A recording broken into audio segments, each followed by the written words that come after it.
안녕하세요. 이렇게 처음 뵙지만 또 저도 이곳 교회를 처음 왔지만 우리 하나님 안에서 또 이렇게 평안과 기쁨을 얻게 됩니다. 아무튼 오늘 이 말씀을 통해서 다시 한번 우리가 피차간에 은혜가 되는 그런 귀한 시간 되었으면 좋겠습니다. 저는 이제 서중환 앞에 이렇게 있다가 한 5년 전에 이제 부가태 지혜로 부름을 받고 지금 그쪽에서 이렇게 이제 봉사를 하고 있습니다. 근데 특별히 이렇게 귀한 우리 선지자 사관학교, 선교 사관학교, 그런 명분 아래 이렇게 시간을 쓸 수 있도록 하나님께서 또 인도해 주신 것 다시 한번 감사를 드립니다. 오늘 같이 말씀을 통해서 은혜를 좀 나누도록 하겠습니다. 오늘 제목을 성령으로 깨어 준비하여 자아와 세상에 도전하라 라는 말을 가지고 우리가 같이 은혜를 좀 나누도록 하겠습니다. 그래서 중심적인 우리 말씀은 마태복음 여러분들이 잘 아시는 24장과 25장에 있는 말씀들을 간단히 우리가 요약하면서 우리의 갈 방향들을 좀 우리가 파악을 해보도록 하겠습니다. 먼저 성경절 하나 좀 읽겠습니다. 마태복음 24장 36절로 44절입니다. 그러나 그 날과 그 때는 아무도 모르나니 하늘의 천사들도 아들도 모르고 오직 아버지만 아느니라. 노아의 때와 같이 인자의 임함도 그러하리라. 홍수전에 노아가 방주에 들어가던 날까지 사람들이 먹고 마시고 장가들고 시집가고 있으면서 홍수가 나서 저희를 다 멸하기까지 깨닫지 못하였으니 인자의 임함도 이와 같으니라. 그때 두 사람이 밭에 있으며 하나는 데려감을 당하고 하나는 버려둠을 당할 것이요. 두 여자가 매를 갈고 있으며 하나는 데려감을 당하고 하나는 버려둠을 당할 것이니라. 42절 우리 다 같이 한번 읽어볼까요? 그러므로 깨어 있으라. 어느 날에 너희 주가 임할는지 너희가 알지 못함이니라. 너희도 아는 바니 만일 집 주인이 도적이 어느 경점에 올 줄을 알았으면 깨어 있어 그 집을 뚫지 못하게 하였으리라.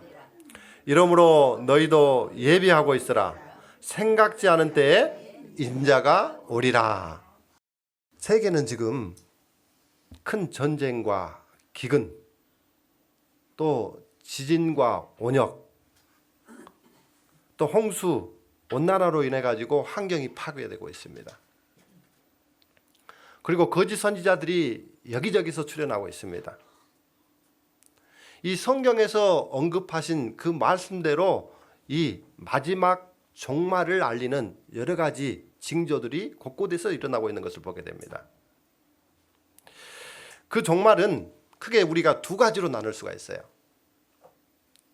첫 번째는 개인적으로 다가오는 죽음의 종말과 또 이 세상이 지구의 종말, 이 세상이 없어지는 지구의 종말로 나눌 수가 있는 것입니다.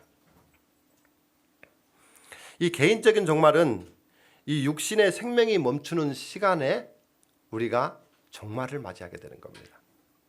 그렇다고 보면 우리 종말이 그렇게 멀지는 않는 것 같이 느껴지는 것을 보게 됩니다. 또 한 가지의 종말은 이 지구가 이 멸망을 하는 날을 우리 예수님이 재림하는 그때가 지구의 종말이 될 것입니다. 많은 사람들은 이 다가오는 그날이 언제일지 굉장히 고대하고 살아가는 사람들이 많이 있어요. 그래서 시간도 정하고 또 그날을 위해서 열심히 준비하는 사람도 있어요. 그래서 예수님은 그렇지만 그 날과 그 시간은 절대로 알 수 없다고 이야기했어요. 그 누구만 아신다고요? 하나님만 아신다고 그랬어요. 하나님만. 그래서 예수님은 계속해서 나도 모르고 하나님만 오직 아시기 때문에 너희들이 준비하여 깨어 있으라는 겁니다.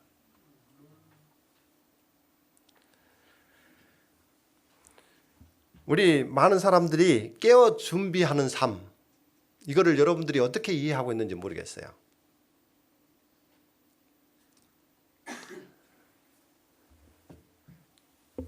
어떤 분들은 이 예배 시간에 예배를 잘 드리고 또 교회에서 하는 그런 행사를 잘 참석하고 또 각종 헌금과 11조를 드리게 되면 깨어 준비하고 있는 걸로 알고 있어요. 물론 그거 틀린 건 아니죠. 이 징조를 통해 끝이 왔다는 그런 말씀에 또 그런 징조들은 공감하는데 어떻게 깨어 준비하는지를 많은 사람들이 혼돈하고 있는 것 같아요. 물론 재림을 준비하는 백성들로 가져야 할 그런 특징이기도 합니다. 그래서 이 마태복음 24장과 25장을 보게 되면 이 깨어 준비하는 삶이 어떤 삶인지 아주 구체적으로 우리에게 제시하고 있어요. 근데 많은 사람들이 그 일부분만 우리가 알고 그것을 따라 믿고 있는 것을 볼 때 좀 안타까운 면이 없지 않아 있는 것을 보게 됩니다. 자, 마태복음 24장과 25장에 여러분들이 잘 아시는 것처럼 마태복음 24장은 재림의 장이라고 이렇게 여러분들이 잘 이해하고 알고 계실 것입니다. 그래서 이 24장은 마지막 이 예수님이 재림하시는 그런 것에 초점을 맞추고 이 재림을 상세하게 설명하고 있는 것을 보게 됩니다. 굉장히 중요한 말씀들로 이루어져 있죠. 그래서 이 기독교인들이 알아야 할 말씀들이지만 특별히 우리 재림교인들은 더 정확하게 이해하고 알고 있어야 되는 것입니다. 마태복음 24장은 예수님께서 십자가 사건을 앞두고 감람산에서 제자들에게 이렇게 이야기합니다. 예루살렘의 멸망과 세상 끝에 관한 이야기들을 마지막으로 이렇게 선포하고 있는 것을 보게 됩니다. 그래서 이 마태복음 24장의 구조를 조금 잘 이해하면 좋겠어요. 물론 그 한 구절 한 구절을 이해하고 이렇게 소화시키는 것도 좋지만 우리가 이 말씀을 볼 때 이 전체적인 맥락을 조금 이해하고 깨닫는 것은 굉장히 중요한 것입니다. 그래서 여러분들이 마태복음 24장은 그냥 예수님이 재림하시는 그 징조들을 알려주고 예수님이 재림한다 이것으로 끝나면 안 돼요. 그래서 이 전체적인 맥락이 뭐라고 하는지 먼저 우리 24장에 보면 예루살렘 성전이 무너질 것을 예언하고 있습니다. 1절 2절에서. 그래서 그 예루살렘 성전이 무너질 것과 동시에 이 세상의 종말도 올 것이다 라고 하는 것을 정확하게 언급하고 있는 것이죠. 그래서 이 하나님의 백성으로 선택받은 이스라엘 백성들은 이 예루살렘 성전에 대한 아주 큰 자부심이 있었어요. 그런데 그 자부심은 이 이스라엘 백성들의 교만으로 무너지게 되는 것입니다. 그래서 그 예루살렘 성전이 무너지는 이유를 마태복음 23장에 이렇게 기록하고 있습니다. 왜 이 예루살렘 성전이 황폐될 수밖에 없는 것인지 23장 37절로 38절입니다. 예루살렘아 예루살렘아 선지자들을 죽이고 너에게 파송된 자들을 돌로 치는 자여 암탉이 그 새끼를 날개 아래 모음같이 내가 너의 자녀를 모으려 한 일이 몇 번이더냐. 그러나 너희가 원치 아니하였도다. 자, 이 예루살렘 성전이 무너지고 그 다음에 예수님의 재림이 임박하고 재림을 해야 될 그런 이유를 여기에서 설명하고 있는데 그것은 이 하나님의 백성들을 구원할 그 선지자들을 죽인다는 것이죠. 그리고 두 번째로 이 백성들에게 위해 파견된 그런 사람들을 또 죽이는 것입니다. 그리고 우리 하나님께서 이 세상을 창조하시고 우리를 지금 구원하려고 그렇게 우리를 이끄심에도 불구하고 또 보호함에도 불구하고 그 이끄심과 보호하심을 뭐 하는 거예요? 원치 않는다는 겁니다. 이 구원을 선포를 해도 이 구원을 원치 않는다는 겁니다. 이게 지금 오늘날 시대 아닌가요? 그래서 이 무너지지 않을 것 같은 초롱성 같은 우리 예루살렘 성전이 이 돌 하나 돌 위에 남지 않고 완전히 무너진다는 소식을 들었을 때 이 제자들은 어떻게 됐을까요? 도대체 이해가 되잖아요. 그렇게 크고 정말 튼튼하고 정말 철옹성 같은 그런 이 예루살렘 성전이 무너진다고 하니까 도대체 이해가 안 가는 겁니다. 그래서 진짜 그러면 그것이 무너진다고 하면 도대체 언제 무너질 것일까 궁금했던 것입니다. 그런데 예수님께서는 그 날을 말씀하지 않으시고 예수님은 마지막에 환란이 있을 것이고 마지막 때에 여러 징조가 있을 것을 통해서 그 일이 이루어질 것을 우리에게 제시하는 것을 보게 됩니다. 그래서 마태복음 24장은 마지막 종말이라는 징조를 여러 상황들을 통해서 경고하고 있는 것입니다. 그래서 마태복음 24장 3절로 14절에 보면 재난의 징조들이 여러 가지로 일어난다는 것을 말하고 있어요. 마지막 때 거짓 선지자들이 등장하고 또 성도들을 잘못된 길로 인도하는 것이고 또 전쟁과 기근 또 지진이 일어나고 또 사랑이 식어지고 백성들이 고통을 당하고 그렇게 생명의 위협을 당하지만 끝까지 견디는 자는 하나님께서 구원하실 것이라고 분명하게 말씀하셨어요. 그렇게 말씀하시면서도 복음이 모든 민족에게 전파되어야 그제야 끝이 온다고 말씀했어요. 그래서 재림 징조는 오지만 이 징조만 가지고 우리가 판단해서는 안 되죠. 예수님께서 더 중요하게 모든 복음이 민족에게 전파되지 않으면 그제 그 끝이 오지 않는 것이라고 말씀하신 것입니다. 그리고 마지막에 가장 큰 환란이 또 일어날 것이라고 하고 안식일도 잘 지키지 못할 것이고 창세로부터 가장 큰 환란이 오겠고 거짓 선지자들이 표적과 기사를 통해서 하나님이 한 것처럼 속이고 그래서 하나님을 믿는 사람들까지도 택하여 유혹하게 되는 것이죠. 그런 일이 있지만 우리 빨간 글씨 한번 같이 읽어볼까요? 시작. 믿음으로 환란을 통과한 사람들은 예수님의 재림을 볼 것이다. 자, 우리가 믿음으로 이기는 것입니다. 큰 환란이 오지만 믿음으로 환란을 통과한 사람들은 예수님의 재림을 볼 것이라고 이야기했어요. 우리 인생의 재림이 되든 지구의 종말이 재림이 되든 반드시 우리는 죽어도 다시 부활할 수 있다는 그 희망의 약속 때문에 우리는 이 재림을 맞이할 것입니다. 그래서 희망을 가지고 이겨내라는 것입니다. 그 다음에 실제적인 예수님의 재림을 말씀하시면서 구체적인 재림의 광경을 마태복음 24장 29절로 31절에 언급하고 있죠. 여러분들이 이것은 너무 잘 아시기 때문에 여러분들이 말씀을 대신하고 시간이 없는 관계로 넘어가겠습니다. 그 다음에 이 무화과 비유를 통해서 더 확실하게 예수님이 재림하실 것을 분명하게 이야기합니다. 그러면서 어떻게 해요? 그 때가 다 됐다는 것을 분별하라는 겁니다. 분별. 그러시면서 천지는 없어질지언정 내 말은 없어지지 않는다고 말씀하세요. 절대로 이것이 거짓이 아니고 이루어지지 않는 일이 아니고 반드시 이루어질 것이라고 이야기하신 것입니다.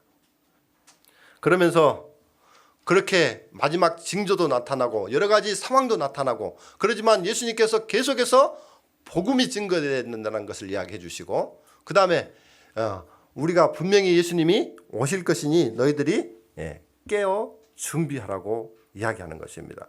그래서 예수님은 이 성경 전체를 통해서 예수님이 오시고 또 공생애 동안 예수님이 사역을 통해서 우리를 구원하시고 또 십자가의 죽음을 통해서 우리를 대속하시고 그 다음에 예수님이 죽으셨지만 다시 우리도 그렇게 살 수 있음을 보여주시기 위해서 부활하셨고 그런 다음에 하늘로 승천하셔서 내가 처소를 예비해서 너희를 다시 데리러 오신다고 말씀하신 것이 성경의 전체 내용인 것입니다.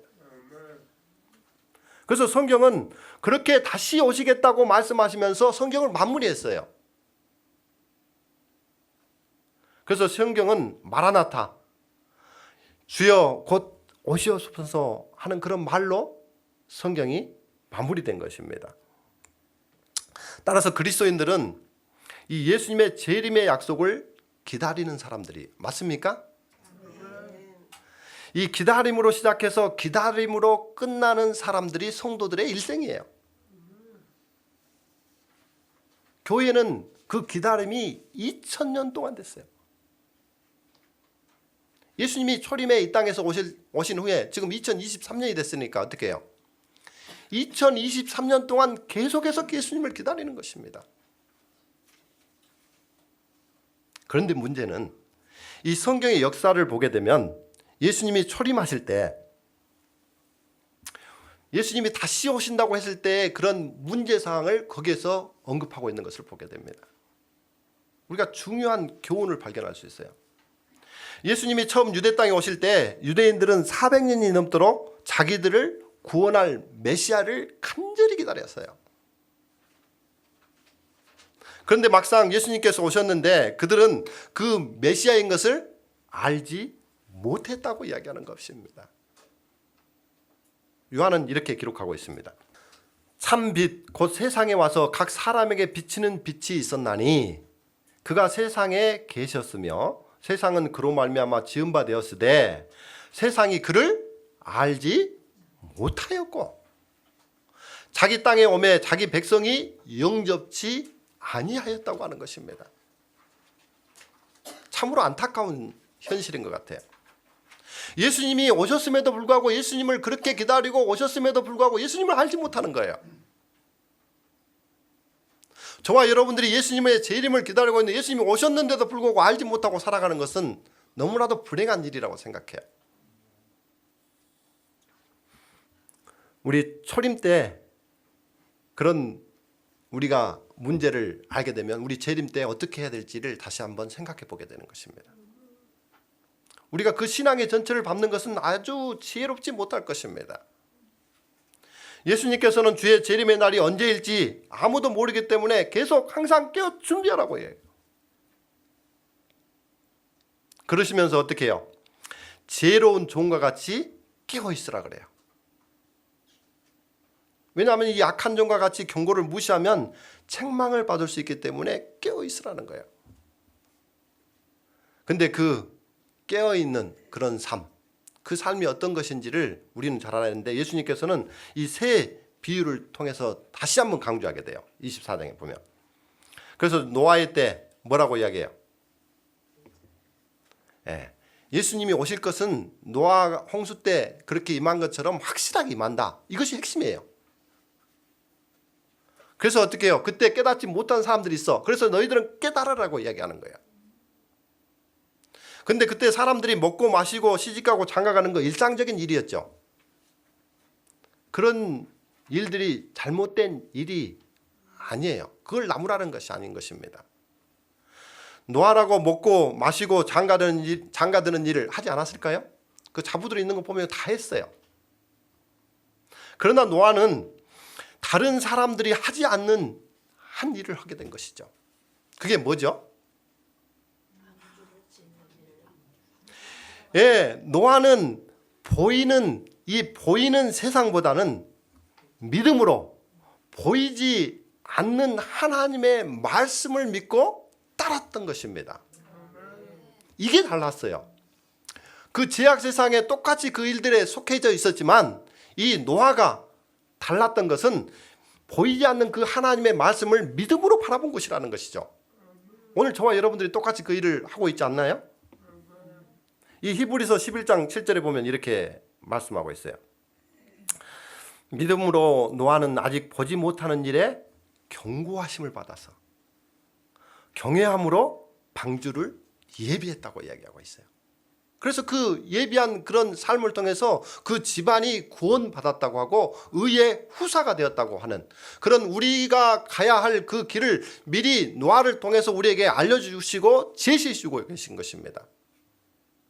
근데 그런 전철을 우리가 또 밟으면 되겠어요? 안 되겠어요? 그 다음에 두 번째, 두 사람이 밭에 있어요. 두 사람이 똑같이 열심히 일하고 똑같이 열심히 교회 다니고 똑같이 교회에서 열심히 봉사했어요. 똑같이 말씀을 들었어요. 그런데 한 사람은 데려감을 당하고 한 사람은 버려둠을 당할 것이라는 것입니다. 그 다음에 이것도 모자라서 두 여자가 맷돌질을 하는데 이것도 똑같아요. 무슨 뜻이에요? 이런 일을 하는 사람은 데려가고 저런 일을 하는 사람은 데려가지 않는다. 그게 아니에요.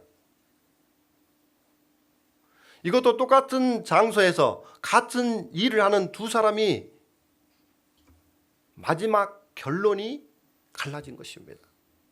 한마디로 데려감을 당하는 자도 그리스도인이고 버려둠을 당하는 사람도 그리스도인이에요. 그래서 우리 사람이라고 다 사람이냐, 사람이 사람다워야 사람이지, 그런 말을 여러분 들어본 적 있죠? 네. 이 그리스도인이라고 다 그리스도인이 아닌 것 같아요. 그런 거 보면 그리스도인다워야 그리스도인이라고 할 수 있죠. 자, 어떻게 해야 그러면 그리스도인다운 그리스도인이 될 수 있을까요? 이 그리스도인들은 아까 재림을 기다리는 사람들이에요. 이 그리스도인들은 이 재림, 예수님의 재림을 잘 기다려야 되는데, 그렇게 잘 기다리려면 여기에 뭡니까? 계속 깨어 준비하라고 이야기하고 있어요. 이 마가복음에 보면, 마가복음 13장에 보면 깨어 준비하라는 말을 4번이나 강조해요. 4번이나. 깨어 있으라는 겁니다. 준비하고 있으라. 그러면서 충성되고 지혜 있는 종은 하면서 이야기하고 있어요. 자, 그래서 여러분들이 깨어 준비하는 삶을 알아야 돼요. 우리가 여기까지는 우리가 재림의 징조, 예수님이 오신다, 재림의 징조, 이런 것까지는 너무 잘 알아요. 그래서 깨어 준비한다는 것을 가지고 여러 가지 해석을 가지고 우리가 신앙을 지금 준비하고 있는 것 같아요. 근데 성경은 정확하게 우리에게 말씀하고 있어요. 재림을 기다리는 사람들은 깨어 준비하는 삶이 어떤 삶인지 우리는 꼭 알아야 돼요. 우리 깨어 있다는 것은 글자 그대로 잠들지 않고 있다는 것이죠. 맞습니까? 이 잠은 우리가 흔히 어두움 또는 죽음을 유비하는 말씀이에요. 그래서 어둠 속에서는 잘 볼 수가 없어요. 그래서 죽은 자는 아무것도 보고 듣고 느끼고 움직일 수가 없는 상태가 바로 잠자는 상태예요. 깨어있지 않는 상태인 것입니다. 따라서 깨어있으라고 하는 것은 보고 듣고 느끼고 움직이는 것을 지칭할 수 있어요. 그래서 깨어있는 그리스도인은 하나님의 선하시고 그리고 기뻐하시고 온전하신 뜻이 무엇인지 분별하고 그 말씀에 반응하고 행동하는 거예요. 행동하는 거. 깨어있는 거 여러분들이 이제 하나씩 찾아가야 됩니다. 자, 예수님은 마지막 때에 깨어 준비하는 그런 말씀을 하면서 지혜로운 충성된 종이라고까지 이야기하는 것입니다. 근데 그 충성된 종은 여기에 빨간 글 45절에 보게 되면 뭐라고 이야기하겠어요? 우리 읽어보고 45절만 한번 읽어보도록 하겠습니다. 충성되고 지혜 있는 종이 되어 주인에게 그 집 사람들을 맡아 때를 따라 양식을 여기에 보니까는 살아서 움직이는 사람이에요? 아니면 그냥 가만히 있어도 되는 사람이에요? 야, 때를 따라서 양식을 나눠줘야 될 사람이래요. 깨어 준비하는 사람은. 우리가 말씀만 듣고 있는 게 아니에요. 때를 따라서 양식을 나눠줘야 되는 거예요. 깨어 준비하는 삶은. 많은 사람들이 여기까지 안 가요. 그냥 교회 다니고 말씀 보고 우리가 기도하고, 물론 그거는 당연히 필요하죠. 근데 여러분들이 마태복음 25장을 어떻게 이해하실지 모르지만 저는 이렇게 이해해요. 이렇게 깨어 때를 따라 양식을 어떻게 나눠주는 것인지, 그리고 어떻게 그렇게 살아 깨어 준비하는 삶인지를 마태복음 저는 25장에서 언급하고 있다고 저는 확실하게 믿고 있어요. 여러분들이 너무 잘 아시죠? 열처녀 비유, 달란트 비유, 그 다음에 양과 연소의 비유. 물론 여러분들이 이 비유를 각각 세부적으로 우리가 깨닫고 지혜와 교훈을 얻는 것도 필요하죠. 근데 저는 전체적인 문맥을 통해서 조금 이해를 하고 싶었어요. 그래서 이 세 가지 비유는 각각 따로가 아니라 하나의 우리의 메시지를 던져주기 위해서 세 비유를 들었다고 저는 믿고 있어요. 자, 먼저 여러분들이 열처녀 비유, 우리가 시간 관계상 비유의 세세한 내용은 여러분들이 잘 아시고 있기 때문에 제가 모두 다루지 않겠습니다. 다만 제가 이해하고 제 삶에 적용한 이 핵심 말씀만 제가 언급을 하도록 할게요. 자, 여러분들 여기에 열처녀 비유가 나오는데요.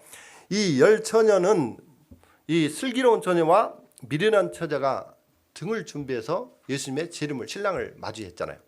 그랬죠? 근데 미련한 처녀에게는 뭐가 없었어요? 기름이 준비되지 않았어요. 자, 이 기름은 여러분들이 여러분들 등 혹시 여러분 세대는 다 등을 이렇게 써보고 해보셨을 것이라고 생각이 되네요. 등이 있으면 등 속에 우리가 기름이 있는지 없는지 우리가 켜보고 확인해 보지 않는 한 우리가 알 수 있어요, 없어요? 없어요. 여기에 보면은 이 보이는 것과 보이지 않는 것, 이게 차이였었어요. 이 등은 보여지잖아요. 오늘날 우리가 하나님을 믿고 살아가는 성도들의 삶은 다 보여지는 삶이에요. 근데 내 안에 가지고 있는 그 말씀, 이 성령이, 여기에 이제 기름이 여러분들이 잘 아시는 바와 같이 이제 성령으로 우리가 잘 성경상에서 그렇게 말씀하고 있어 이해하고 있죠. 그래서 이 성령이 우리의 교인, 그리스도인으로서 보여지는 것은 전혀 문제 없이 보여지는 것 같아요. 근데 그 속에 있는 성령이 있느냐, 없느냐, 이게 차이였던 것입니다. 근데 이 어리석은 사람들은 이 등 보이는, 그러니까 똑같은 이 예수님의 재림, 신랑을 맞이할 준비를 하고 있었던 똑같은 사람들인데 이 기름의 차이인데 그 기름은 보이지 않는 성령이었는 것입니다.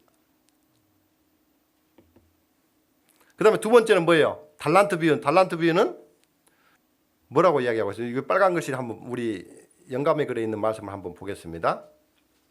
여기 보면 그들에게 그가 준 달란트는 그의 뭐를 위해서 사용되어야 한다. 네.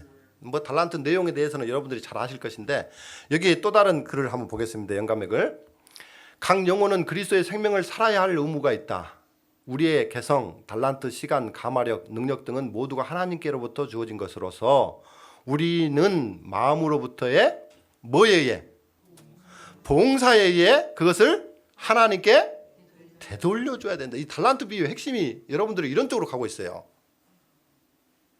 따라서 우리가 주어진 각종 은사와 우리가 가지고 있는 시간, 재물, 물질, 재능 등을 우리 즉 달란트를 많이 받은 사람이든 적게 받은 사람이든 어떻게 해요? 하나님의 영광을 위해서 봉사하며 살아야 된다는 것이죠. 여기에 보면 이 사실에 사람이 자기가 받은 천부적인 재질이 적다 해서 그리스도를 위하여 봉사할 의무에서 벗어날 수 있다고 생각하는 모든 사람들에게 주는 경고가 포함되어 있다. 이 달란트 비유가 이런 것이 포함되어 있다는 것이죠. 그래서 우리가 달란트 하면 어떤 사람은 달란트를 많이 받았다고 생각하고 그분은 받은 사람이니까 하고 이렇게 생각해 버릴 수도 있는데 분명히 우리에게는 적은 달란트라도 한 달란트라도 반드시 있어요. 근데 많은 사람들이 없다고 생각해서 한 달란트 비유처럼 그냥 땅속에 묻어놔 버리는 사람들이 있어요. 자, 그래서 이 달란트를 통해서 하나님께 되돌려줘야 되고 우리의 그 재능들을 통해서 봉사를 하고 우리가 할 수 있는 그 역량을 다해야 된다. 이게 보니까는 분명히 여기에 나와 있어요. 재질이 적다 하나 많다 하나 누구를 위하여? 이게 핵심이에요. 이 재능을 가지고 달란트가 여러분들에게 주어졌다 할지라도 이 개인과 가족과 친지를 위해서 쓰는 게 아니고 그리스도를 위해서 쓰는 것이 바로 달란트 비유의 핵심인 것입니다. 자, 그 다음에 양과 염소의 비유는 뭐예요? 심판에 관한 거예요. 최후의 심판은 의인과 악인을 구분하고 구별하는 겁니다. 근데 거기에 보면 양과 염소와 같이 이렇게 뚜렷하게 분별하는 것처럼 여기에 보면은 의인과 악인을 분명히 분류하는 심판이 있다는 것을 정확하게 이야기해주고 있는 것입니다. 그런데 그 구별되는 기준점이 하나 나와요. 이게 중요해요. 여러분들이 뭘로 구별되는지를 알아야 될 거 아니에요. 자, 여기에 보니까는 구별되는 게 뭐죠? 자, 우리 여기 파란 글, 우리 각각 이 모든 비유는 분별하는 심판하는 그 기별인데 우리 파란 글씨 우리 다 같이 한번 읽어보도록 하겠습니다. 시작. 그들의 영원한 운명은 그리스도를 위하여 가난하고 고통받은 자들을 도와주었느냐 또는 도와주지 않았느냐에 따라 결정될 것이다. 너무나도 정확하게 이야기하고 있어요. 그리고 모든 인류는 심판과 관계되지 않는 사람이 한 명도 없다고 예언의 시내는 또 이야기하고 있어요. 우리는 심판의 날과 상관없이 살 수 없다. 오래 지체되었지만은 그 시기가 이제 문 앞에 가까이 이르렀다. 그리고 심히 빨리 온다. 그러면서 어떻게 해요? 마치 목자가 양과 염소를 분리하는 것 같이 악인이 의인으로부터 분리될 것이다. 그 분리 기준점이 가난한 자에게, 헐벗은 자에게 뭐 하는 거예요? 필요를 채우며 풍성하는 것입니다. 이 경고의 기별을 앞서 항상 심판이 있기 전에 항상 경고를 해주시는 것을 보게 됩니다. 하나님께서는 그날이 이르기 전에 장차 올 일에 관하여 사람들에게 경고하십니다. 그분께서는 언제나 다가오는 심판에 관하여 사람들에게 경고해 주셨어요. 실제로 보면 노아와 롯의 사건을 통해서 보면 사전에 분명히 경고를 해줬어요. 너와 내 온 집은 방주로 들어가라. 네가 이 세대에 내 앞에서 의로움으로 내가 보았음이니라. 여호와께서 이 성을 멸하실 터이니 너희는 일어나 이곳에 떠나라고 또 경고하셨어요. 그래서 이 마지막 살아가는 이 재림을 기다리는 사람들은 하나님의 그 경고의 기별을 우리가 잘 듣고 귀를 기울여야 되는 것입니다. 그래서 경고의 귀를 기울이고 순종하면 구원을 받지만 경고의 귀를 기울이지 아니하면 구원을 잃어버린다고 성경은 정확하게 이야기하고 있어요. 결론적으로 우리가 마태복음 25장의 핵심 구조 내용의 흐름은 어떻게 됩니까? 다시 말하면 예수님의 재림을 기다리는 사람들이 깨어 준비하는 삶을 요약해보면 이렇게 되죠. 첫 번째, 이 비유에서 보여지는 등장도 필요하지만 핵심은 보이지 않는 기름 성령이라고 이야기했죠. 그래서 보이지 않는 성령을 우리가 간직하고 간구하며 그분의 지도에 따라서 살아야 된다는 것이다. 두 번째는 깨어 준비하는 삶이 뭐예요? 그리스도인들은 성령의 지도를 받아 각자에게 주어진 달란트가 많든 적든 발견하고 그 달란트로 뭐예요? 장사를 하여 이익을 남기는 것입니다. 이익을. 여기서 장사의 품목은 복음입니다. 복음. 그래서 장사의 이익은 이 복음을 통해 얻어지는 열매를 이야기하는 것입니다. 이들이 하나님의 남은 자로 부름을 받은 사람들이에요. 그래서 세 번째, 양과 염소에 비해서 심판하며 의인과 악인이 구별된다는 것인데 거기에 심판의 핵심 키워드는 지극히 작은 자에게 하는 그런 실천을 말하고 있는 것을 우리가 보게 됩니다. 그래서 그리스도를 위하여 가난하고 고통받은 자들을 도와주고 필요를 채워 주었느냐는 그 일을 통해서 의인과 악인, 양과 염소로 구분된다는 사실을 이해를 한번 줄 것 같습니다. 제가 그렇게 해서 우리 마태복음 25장을 깨어 준비하는 삶을 종합해 보면 이렇게 이야기할 수 있어요. 아까 우리 24장에 재림이 깨어 준비하라고 이야기했죠. 그 다음에 25장에 새 비유를 통해서 깨어 준비하는 삶이 어떤 삶인지를 지금 이야기해 주고 있고요. 그것을 종합해 보면 이렇게 종합해 볼 수 있어요. 성령의 은혜로 그리스도인이 된 사람들은 성령을 통해 죄를 깨닫고 회개하며 성령의 지도를 따라서 많던 적던 각자에게 주어진 달란트를 가지고 그리스도를 위해서 지극히 작은 자에게 최선을 다하는 삶이다. 이것이 깨어 준비하는 삶인 것입니다.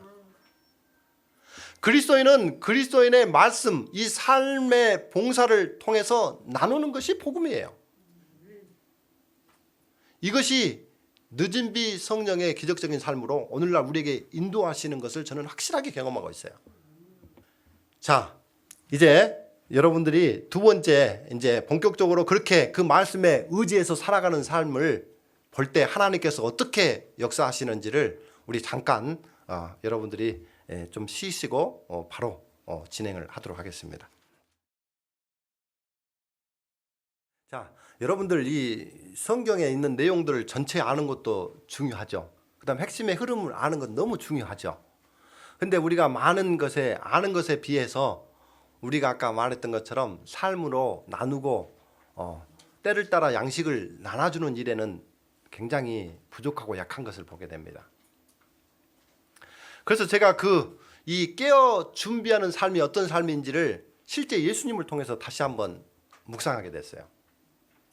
그래서 예수님도 이렇게 실제 보니까는 예수님이 우리를 위해서 구속하시고 다시 데리러 오시면서 하나님을 이제 우리 만날 수 있도록 우리를 다시 이끄시는 그런 삶 속에서 어떻게 그런 삶을 사셨는지 예수님의 삶을 다시 한번 묵상해 봤는데, 예수님의 삶이 바로 깨어 준비하는 그런 삶을 사셨던 것을 제가 발견하게 된 거예요. 자, 그래서 우리가 이 사역을 또 예수님께서 주신 말씀대로 우리가 깨어 준비하는 삶을 어떻게 실천해야 되는 것인지를 우리 예수님께서 우리 본을 보여주시면서 우리에게 이야기를 해주셨어요. 짧게 제가 이야기할게요. 아까 우리 깨어 준비하는 삶이 뭐라 그랬어요? 여기 깨어 준비하는 삶은 첫 번째, 우리 아까 첫 번째 비유에서 뭐라 그랬어요? 성령의 능력이 우리에게 있어야 돼요. 이게 그냥 한마디로 이렇게 된 게 아니고 성경의 여러 구절들이 계속해서 이 원칙을 제시하고 있어요. 자, 깨어 준비하는 삶은 우리가 이제 아까 말한 예수님이 오실 날이 지금 마지막 때가 다 됐다고 이야기는 하지만 깨어 준비하는 삶이 어떤 삶인지 모르는데, 깨어 준비하는 삶이 먼저 성령의 능력, 성령이 내게 있어야 돼요. 성령이 내게 있으려면 어떻게 해요? 말씀을 봐야 되겠죠. 말씀을 통해서 성령이 나를 인도하시는 그런 능력을 여러분들이 체험하고 경험하고 살아야 돼요. 그 다음에 더하기, 성령의 능력 플러스 달란트, 뭐라겠어요? 두 번째 비유, 이 달란트는 우리가 가지고 있는 재능을 가지고 최선의 노력을 하게 되면 답이 뭐예요? 하나님의 기적적인 일이 일어나는 것입니다. 그래서 이 교회의 선교는, 내 개인의 신앙은 하나님의 능력, 성령의 강구와 인간의 노력이 연합될 때 이루어진다는 것입니다. 이 두 가지 원칙 여러분들이 철두철미하게 진짜 알고 있어야 돼요. 그것들을 믿음대로 실행해 보십시오. 정말 놀라운 일이 일어납니다. 실제 마태복음 28장 18절로 20절 여러분들이 잘 아시는 것 같지만, 예수님께 나와 말씀하시되 이르시되, 마지막에 제자들에게 이렇게 이야기하죠. 하늘과 땅의 모든 권세를 내게 주셨으니, 이것도 권세, 이 하나님의 능력, 성령의 능력을 주시는 것이죠. 그러므로 너희는 가서 모든 민족을 제자로 삼아 아버지와 아들과 성령의 이름으로 침례를 베풀고 내가 너희에게 분부한 모든 것을 가르쳐 지키게 하라. 반드시 성령이 역사하게 되면 실천하고 움직이는 겁니다. 깨워 움직이는 거예요. 볼지어다 내가 세상 끝날까지 너희와 항상 함께 하리라고 말씀하셨어요. 그래서 구원을 얻는 일은 일종의 협력이요 연합활동입니다. 그래서 인간은 어떤 성공을 얻기 위하여 전적으로 하나님을 의지해야 되는 것이 첫 번째 원칙이에요. 그리고 인간 노력 그 자체로는 안 되는데, 그분의 능력을 의지해서 우리가 최선을, 우리의 재능, 우리의 달란트를 가지고 최선을 다했을 때 하나님께서는 기적으로 하나님께서 함께 하시겠다고 하는 이 그리스도인의 능력이, 그리스도의 능력이 그리스도인을 통해서 나타나게 되는 것입니다. 이게 예수님께서 우리에게 보여주시고 마지막 그렇게 또 약속해 주신 말씀이에요. 자, 그래서 실제로 예수님의 사역을 보면 예수님이 보여주신 그 깨어 준비되는 삶이 실제로 늘 조용한 곳에 하나님의 그 성령의 능력을 강구하고, 또 예수님께서는 많은 사람들에게 필요를 채워주며 봉사하시는 그 사역을 보게 됩니다. 그래서 마태복음 4장 23절에 보면 예수께서 온 갈릴리 두루 다니사 그들의 회당에서 가르치시며 천국 복음을 전파하시며, 이 복음을 전파하죠. 그 다음 백성 중에 모든 병과 모든 약한 것을 고치시니. 우리 이 말씀을 정확하게 한번 해부를 좀 해보도록 하겠습니다. 자, 우리 마태복음 4장 23절에 보면 예수님께서 하셨던 그 사역의 핵심의 원리들을 여기서 발견할 수 있어요. 여기 보면 예수께서 온 갈릴리에 두루 다니셨다는 것은 이 지역사회에 섞이셨다는 거예요. 사회적인 그런 필요를 채워주신 거예요. 그리고 그들이 회당에서 가르쳤다는 것은 그들의 정신적인 필요를 채워주신 거예요. 여러분들이 이 제약사상에서 많은 사람들이 뭐 물질 이런 것들을 다 얻었다 할지라도 이 자살하고 하는 것들은 우리에게 영적, 정신적 그런 이 삶의 희망이 없기 때문에 그런 것입니다. 그 다음에 백성 중에 모든 병과 모든 약한 것을 고치셨다는 것은 그들에게 신체적인 필요를 채워주신 하나님의, 예수님의 그 사역인 것을 우리가 발견해요. 그래서 예수님은 이 네 가지 이 영역을 통해서 이 모든 사람들에게 전인적인 필요와 봉사를 채워주시면서 하나님의 복음을 증거하신 것을 보게 돼요. 그래서 예수님의 사역은 이 가나안 혼인잔치도 포도즙이 떨어져 당황하는 혼인잔치에 사회적인 필요를 채워주신 것입니다.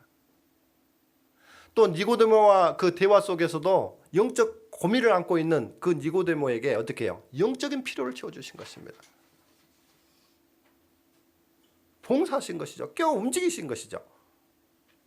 그 다음에 베데스다 연못가에 38년 된 그 병자, 육체적인 이 필요를 채워주신 것입니다. 허기진 5,000명의 군정에게 떡을 제공하고 육체적인 필요를 채워주셨어요. 자, 여기에 보면 우리 영감의 글에 보면 이렇게 그 재림교회 성장학, 예수님의 선교 사명을 성취시키는 재림교회 성장학 72페이지에 보면 이렇게 나와 있습니다. 각 교회는 사람들의 실제적인 필요를 충족시키는 능력 이상으로 성장하지 못한다. 반드시 지역사회의 존재는 필요를 깨닫고 그 필요를 충족시키기 위해 노력해야 한다. 교회에 다니지 않는 대다수의 사람들은 우선 그들의 필요가 충족되지는 지점에서 만나지 않으면 절대 복음에 반응하지 않을 것이다. 그래서 먼저 우리가 그런 아까 깨어있는 삶의 그런 핵심적인 일들을 우리가 궁극적으로 할 때 반드시 우리 그들에게 필요를 채워주지 않는 이상의 상태에서는 복음이 더 이상 전파될 수 없고 힘들다는 것을 우리에게 보여주면서 예수님이 가르쳐 주셨던 그 사역을 그대로 우리가 본받아서 순종하게 되면 놀라운 일이 일어나게 된다는 것이죠. 그 다음에 그래서 우리 치료봉사 143페이지는 이렇게 이야기하고 있습니다. 오직 그리스도의 방법을 사용함으로써만 사람들을 접촉할 때 뭐 한다고요? 참 성공을 거둘 것이다. 그래서 우리가 예수님의 사역을 연구를 해야 돼요. 그래서 예수님의 참 성공적인 방법은 먼저 사람들의 유익을 소원하는 분으로서 그들과 섞이셨어요. 여기 보면 핵심적인 것이 나의 유익이 아니라 상대방의 유익을 위해서 예수님은 섞이셨다는 것이죠. 그래서 그리스도께서는 유대인이셨으나 사마리아인들과 섞이셨어요. 두 번째로 사람들에게 예수님의 동정심을 보여주신 것인데 이것도 우리의 마음이나 동정심이 아니라 예수님의 동정심을 그 사람들에게 보여주고 그들과 섞이시는 것이죠. 그 다음에 세 번째는 사람들의 필요를 따라 봉사하는 거였습니다. 이것도 나의 필요가 아니라 어떻게 해요? 상대방의 필요가 무엇인지를 가지고 상대방하고 섞이는 것이죠. 그 다음에 네 번째, 사람들의 이제 그렇게 그런 필요를 계속해서 채워주고 하게 되면 사랑을 베풀고 그러면은 반드시 신임을 얻게 됩니다. 우리 여러분들이 그렇게 우리 이웃분들하고 같이 그런 교제를 할 때 그런 아까 말했던 것처럼 이렇게 예수님의 그런 마음으로 상대방의 유익을 위해서 필요를 채워주고 봉사를 해주게 되면 상대방의 신임을 얻어요, 안 얻어요? 얻게 됩니다. 근데 많은 사람들이 그 상대방의 신뢰를 얻어가지고 누가 영광을 받죠? 자기가 받아요. 근데 이 예수님께서는 이 엘렌 화이트를 통해서 다섯 번째가 뭐냐면은 이렇게 신뢰를 얻기까지 봉사를 하고 신뢰를 얻으면 반드시 뭐 해야 돼요? 그 후에 나를 따라오라고 합니다. 이거는 선교를 하는 거예요. 그래서 그렇게 신뢰를 얻은 다음에 내가 영광을 받으면 내가 그 칭찬을 받고 신뢰를 얻어서 영광을 받는 것이지 하나님께 영광 돌리는 게 아니죠. 반드시 선교가 이루어져야 된다는 것입니다. 그래서 교회의 선교는 육체적인 그런 선교를 필요를 채워주면서 그것을 넘어서 궁극적인 최종적으로 영적인 필요를 채우는데 있다는 것을 여러분들이 기억하시고, 예수님이 그대로 했던 것을 제가 목회를 하면서 배우고 계속 연구하면서 찾았던 것입니다. 그랬더니 예수님께서 이런 방법으로 이렇게 깨어 준비하는 삶을 살고 계셨다는 것을 알고 제가 이제 목회 현장에 그것을 바로 적용을 하게 됐어요. 기도하면서. 그래서 제가 이런 이게 그 조그만 우리 서중원 앞에 조그만 제일 적은 교회, 어떻게 보면 문 닫는 교회의 영순이었었어요. 그래서 그 지역에 면 단위가 교회가 세워져 있었는데 그 교회가 참 저 면 소재지에 그렇게 많은 시가지에 사람들이 있음에도 불구하고 우리 교인 한 명이 교회 그 면 소재지가 안 계시고,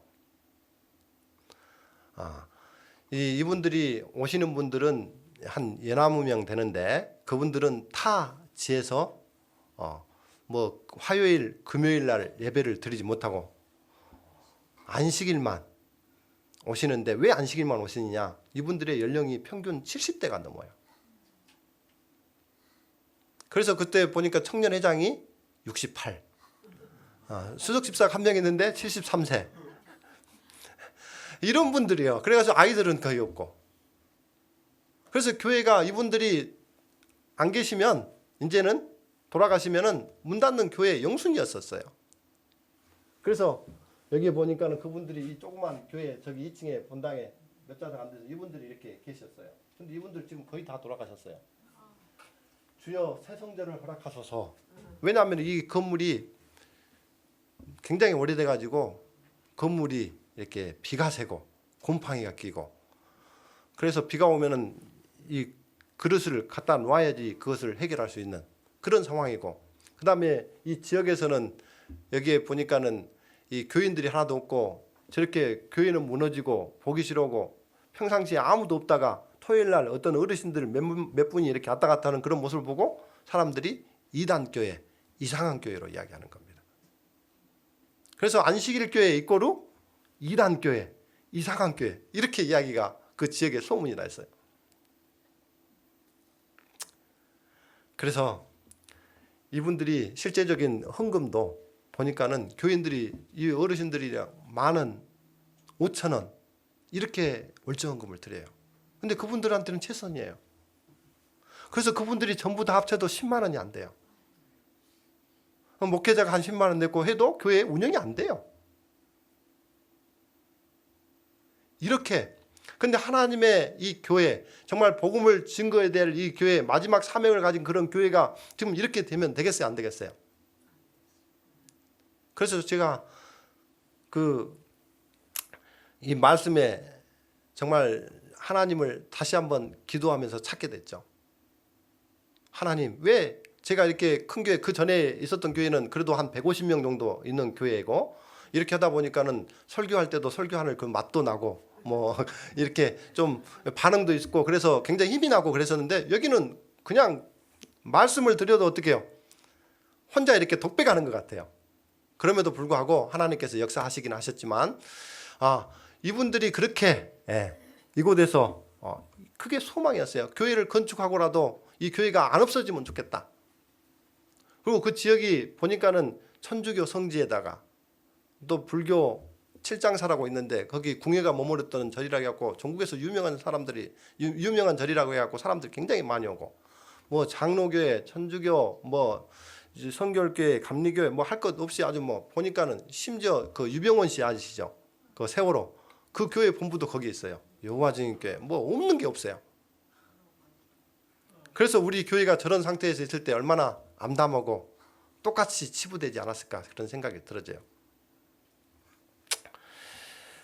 자, 그런데 그렇다 할지라도 하나님께 다시 기도하게 됩니다. 하나님, 내가 여기서 무엇을 해야 될 것입니까? 어떻게 해야 됩니까? 우리가 마지막 백성으로 우리를 부르셨지만 우리가 깨어 준비하는 삶이 어떤 삶이 될 것인지 다시 한번 예수님의 사역을 통해서 발견하고 아까 그 예수님이 하셨던 그 사역을 그대로 다시 한번 기도하면서 깨닫게 되면서 이렇게 해야 된다는 것을 제가 방금 전에 말씀드렸죠. 그 방법을 그대로 가지고 기도하면서 이제 시작을 하게 된 것이죠. 그래서 이분들이 조립식으로 한 50평, 30평은 이렇게 교회, 사택은 20평 해갖고 50평 조립식으로 1층으로 지으려고 이렇게 했었던 그런 꿈을 가지고 있었어요. 그런데 그렇게 하게 되면 여전히 어떻게 해요? 선교는 한계가 있겠다. 그래서 믿음으로 하나님의 그런 또 비전을 가지고 적어도 1층 50평, 2층 50평, 3층 50평 해갖고 한 150평 정도는 있어야지 이 지역에 우리 정말 진리의 등대로서 역할을 할 수 있겠다. 그러면서 다시 기도를 또 목적을 업그레이드 해갖고 시작을 한 게 된 거죠. 그래서 이분들하고 같이 함께 기도를 하면서 계속 기도하면서 최선의 노력을 하게 된 것이죠. 똑같이 제가 아까 그 말씀을 깨달았던 그 말씀을 그대로 적용한 겁니다. 그렇게 해가지고 그 교회가 제가 부임한 그 해 정말 조립식으로 50평 지으려고 했던 그 교회가 1층, 2층, 3층으로 해서 철근 콘크리트로 해서 이 성전을 건축하게 된 것입니다. 우리 교인들이 헌금한 거는 4천만 원, 4천만 원도 그분들이 했던 거는 엄청난 거죠. 우리가 같이 했던. 근데 나머지는 어떻게 누가 했을까요? 하나님께서 이 4억 5천짜리 이 성전을 헌당하게 만들었어요. 그 해 바로. 여기가 어디예요? 축산 다사랑교회. 그래가지고 여기에서 이제 제가 이제 여기 하는 그런 내용들은 오늘 시간이 없어서 제가 못할 것 같고요. 이런 귀한 역사가 이제 일어난죠.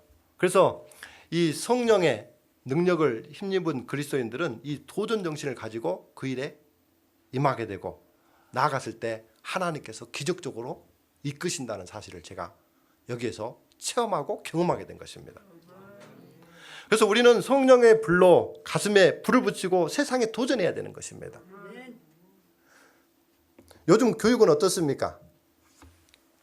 그냥 매체 전달만 하는 것으로 끝나는 것입니다. 제가 다시 한번 우리 사도행전 1장 8절에 있는 말씀도 아까 제가 이야기했던 그 말씀과 똑같은 맥락의 원칙이에요. 우리 다 같이 한번 읽어볼까요? 여러분 잘 아시다시피 시작. 오직 성령이 너희에게 임하시면 너희가 권능을 받고 예루살렘과 온 유대와 사마리아와 땅끝까지 이르러 내 증인이 되라. 자, 아까도 이야기했잖아요. 우리가 먼저 성령이 아까 우리 비유에서도 마태복음 24장 깨어 준비하는 삶 가운데 뭐라 했어요? 성령의 우리 열처녀 비유 25장에 열처녀 비유 성령이 필요하다는 거 이야기했죠. 계속 성령이에요. 그 다음에 두 번째 달란트 비유를 통해서 내 재능을 가지고 최선을 다하는 거. 이 두 원칙이에요. 이 두 원칙을 통해서 예수님께서 말씀하신 예수님의 증인으로 정말 가난하고 헐벗은 자들을 돕고 케어하는 그런 일의 증인이 돼서 희망을 가지고 구원을 할 수 있도록 이끄시는 것이 바로 예수님의 핵심 메시지예요. 그래서 다시 한번 이 말씀도 똑같아요. 자, 여러분 여기 볼 중에 땡벌이라는 녀석이 있어요. 흔히 땅벌이라고도 이야기합니다. 땡벌은 강원도 사투리예요. 그런데 이 땡벌은 생물학적인 조건으로는 날 수가 없는 존재예요. 이 신체적인 조건으로는 도저히 날 수 없는 구조예요. 그런데 이 땡벌은 하나님께서 창조하신 그 창조의 사명을 다하기 위해서 1초에 1분도 아니고 1초에 200번을 날개짓하면서 열심히 움직여 일하고 자기 생육하고 번성하는 그 창조의 사명을 다하는 것입니다. 어떻게 보면 이 땡벌은 조건이 좋지 않아도 날아야 하기 때문에 어떻게 해요? 자기 숙명이기 때문에 그것을 최선을 다해서 나는 겁니다. 자, 반대로 이 사진은 무슨 사진이에요? 예? 예, 닭이에요, 닭. 자, 반면에 이 닭은 날지를 못해요. 물론 조금씩 나는 닭은 있겠죠. 근데 이 생물학자들이 아무리 분석해봐도 이 닭이 날지 못하는 이유를 전혀 찾지 못하고 있어요. 이 닭은 조건으로 봤을 때는 충분히 날 수 있는 날개와 그런 조건들을 가지고 있는데도 불구하고 날지 못하는 거. 왜 날지 못할까요? 이 닭은 날아야 할 이유를 찾지 못했기 때문에 그래요. 이 땅에 있는 먹이를 만족하며 살기 때문에 이 나는 능력을 포기하고 사는 겁니다. 이 그리스도의 은혜로 구원받은 사람들을 우리가 흔히 그리스도인이라고 그래요. 그리스도는 소경에게 눈을 뜨게 하고 또 오병이어의 기적을 통해서 많은 사람들을 먹이고도 남게 하시고 심지어 문둥병에 걸려서 정말 나을 수 없다고 생각한 사람을 낫게 하시고 또 우리 사람들이 가장 두려워하는 그 죽음 가운데서도 죽음에서 다시 살리시는 분이 바로 그리스도인이에요. 맞습니까? 그러면 그리스도인은 어떤 사람들이에요? 그리스도인은 그리스도가 하신 그 능력을 힘입어서 그 능력대로 살아가는 사람들을 그리스도인이라고 그래요. 맞습니까? 근데 많은 사람들이 그리스도인이라고 부르기는 하지만 이 그리스도의 능력이 없어요. 마치 닭이 날개를 가지고 아무런 능력을 발휘 못하고 살아가는 것처럼 말입니다. 그런 분들에게 오늘 예수님께서 이렇게 말씀하고 계세요. 오직 성령이 너희에게 임하시면 너희가 권능을 받고, 그래서 우리가 성령의 능력을 강구하고 성령의 능력에 힘입어서 일을 해야 돼요. 그랬을 때 우리가 반듯한 예수님의 증인이 되고 남은 백성으로 깨어 준비하는 삶을 살 수가 있는 것입니다. 자, 이 조건을 보면 오늘날 재림교회가 어떤 처지에 있는 것을 여러분들은 생각합니까? 제가 집집 방문을 여러 번 시도한 적이 있어요. 아까 그 축산 다사랑교회에서. 집집 방문을 하면 어디서 왔냐고 물어봅니다. 이제 거짓말을 하면 안 되니까 안식일 교회, 재림교회에서 왔다고 이야기하죠. 그러면 두 말도 안 하고 저 필요 없습니다. 나가주세요. 이렇게 이야기해요. 아마 여러분들도 경험해 보셨을 거예요.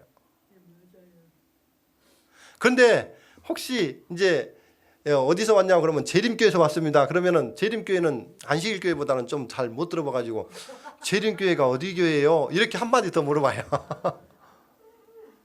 근데 안식일 교회라고 다시 돌아오면 어떻게 해요? 그냥 저 도움 필요 없고 저 나가주세요. 참으로 안타까운 현실이라고 봅니다. 자, 현실이 그렇다고 해서 우리 하나님의 남은 백성으로 살아가는 사람들이 그렇게 살아야 됩니까? 그렇게 할 수 없는 사람들이 남은 교회, 남은 백성들의 삶인 것입니다. 맞습니까? 그럼 어떻게 해야 될까요? 오늘 말씀은 성령이 임하시면 그 능력을 힘입어서 여러분들이 할 수 있다는 것을 예수님께서는 계속해서 이야기하고 있어요. 예수님의 제자들 위해 가장 탁월하게 예수님을 따랐던 사람 중에 한 명이 바로 사도 바울입니다. 그는 원래 예수님을 핍박했고 예수님을 믿는 제자들까지도 핍박했던 사람이에요. 예수님을 믿었던 사람들을 잡아 감옥에 넣으려고 했는데 그 자신이 다메섹에서 성령의 빛을 보고 어떻게 돼요? 예수님을 만나게 됩니다. 그리고 나서 그 인생이 어떻게 변했어요? 180도로 변했어요. 이 결혼도 가정도 직업도 다 포기하고 어떻게 해요? 하나님 복음 사업에 전념을 하게 된 것이죠. 그가 그렇게 할 수 있었던 것은 자기 능력이 아니라 누구의 능력을 가지고 했다고 그래요? 성령의 능력을 통해서 했다. 그래서 빌립보서 4장 13절에 이렇게 이야기해 사도 바울이 이렇게 이야기하죠. 우리 다 같이 읽어볼까요? 시작.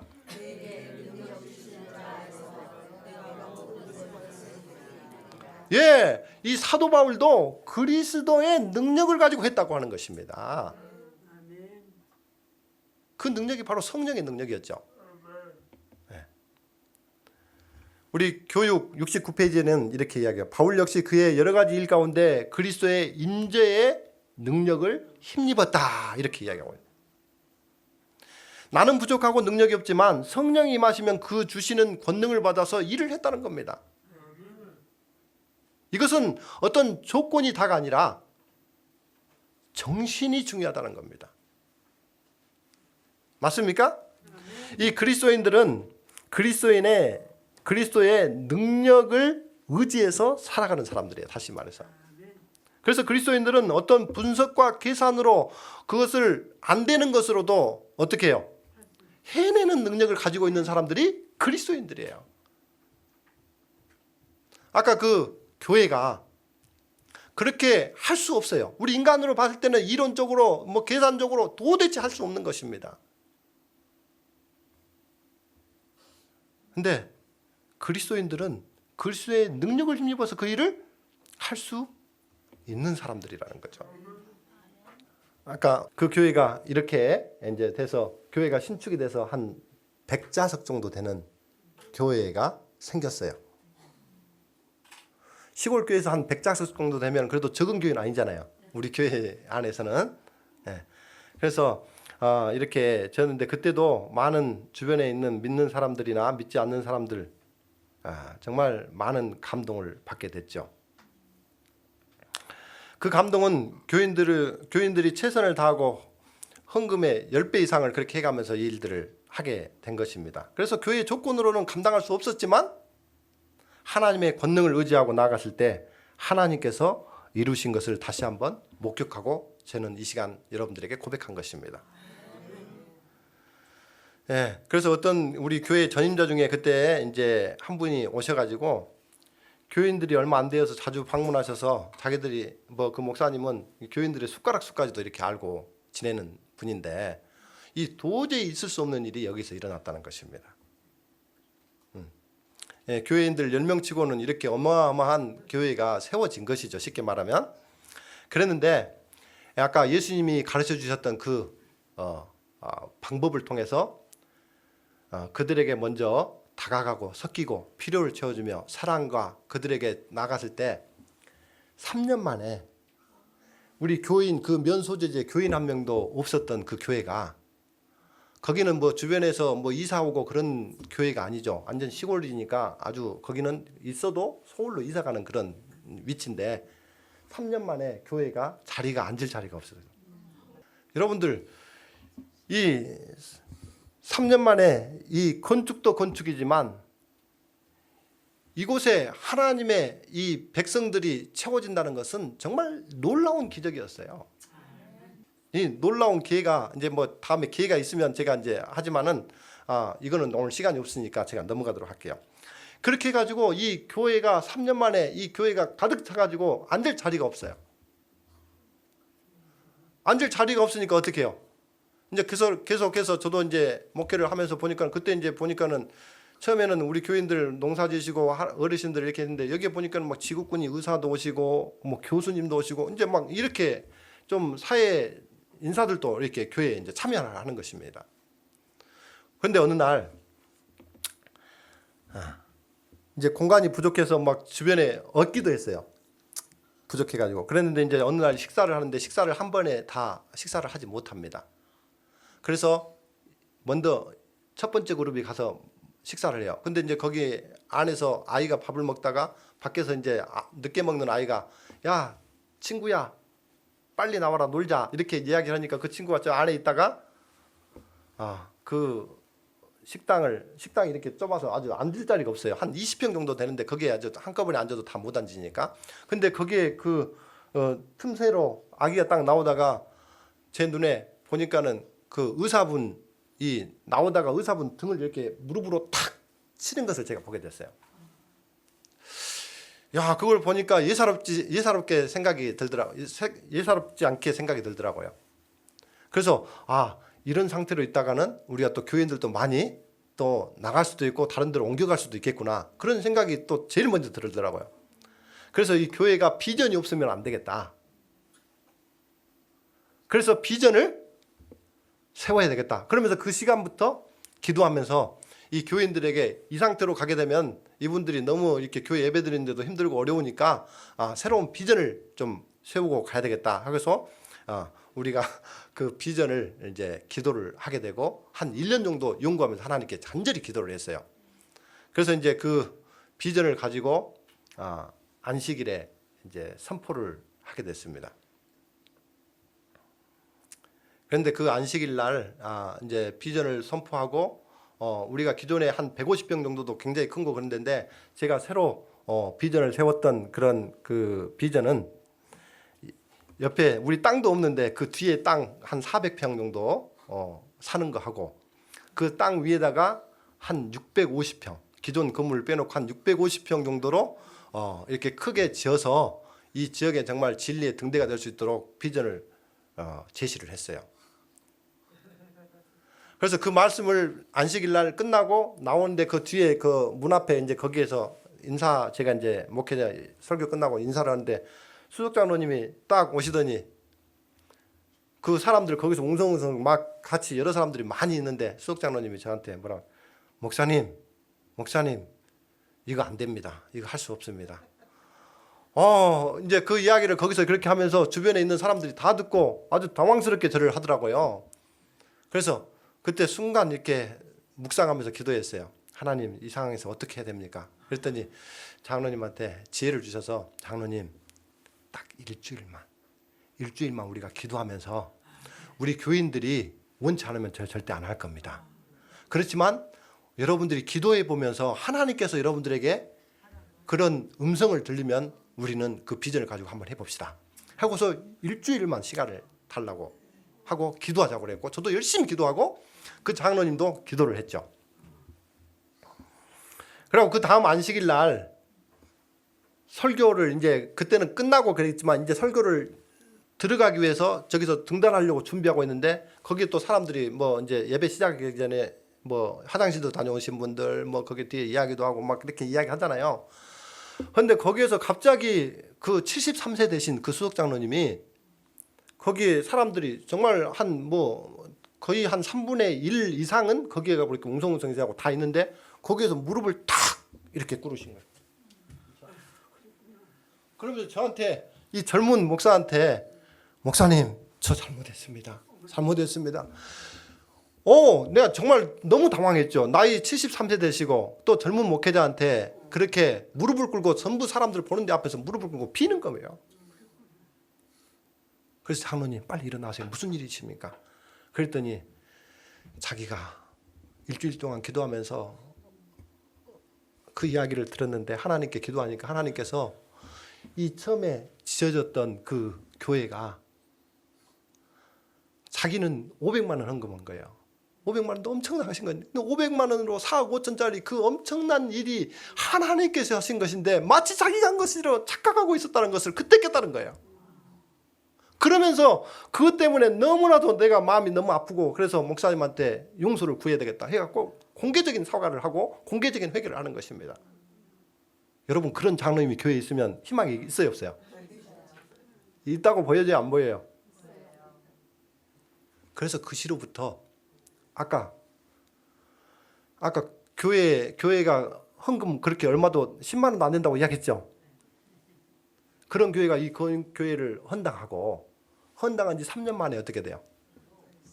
또 그것보다도 3배, 4배 이상의 큰 그 땅도 없고, 그런데 그 비전을 세워갖고 이야기했을 때 얼마나 황당했겠어요.